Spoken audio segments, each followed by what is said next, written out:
ఎప్పుడైతే సమస్య వచ్చిందో ప్రతి సందర్భం తెలంగాణ సమాజానికి వచ్చిన సమస్యను తమ సమస్యగా భావించి ఈ ఉస్మానియా కాకతీయ విద్యార్థులు ఉద్యమం బాట వైపు నడిచింది.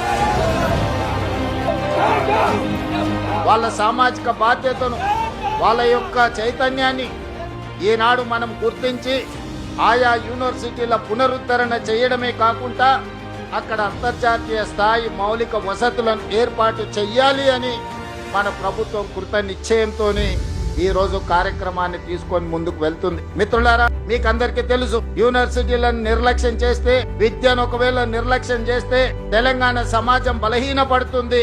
ప్రపంచ దేశాల ముందు మనము ఆర్థికంగా, సామాజికంగా వెనుకబాటుతనానికి లోనయ్యి చివరికి మనము అచేతనావస్థకి చేరుకునే పరిస్థితులు ఉన్నాయి.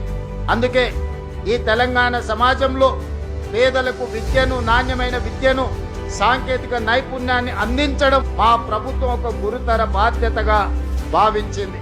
ఈ విద్య ద్వారానే ఈ సమాజంలో మార్పు తీసుకురాగలుగుతామని భావించి ఆనాటి నుంచి ఈనాటి వరకు ఆ శాఖను నా దగ్గరనే పెట్టుకొని ప్రత్యక్షంగా పర్యవేక్షిస్తూ అవసరమైన నిధులను, అనుమతులను మంజూరు చేస్తూ ఒక్కొక్క అడుగు ముందుకు వేస్తా ఉన్నాం.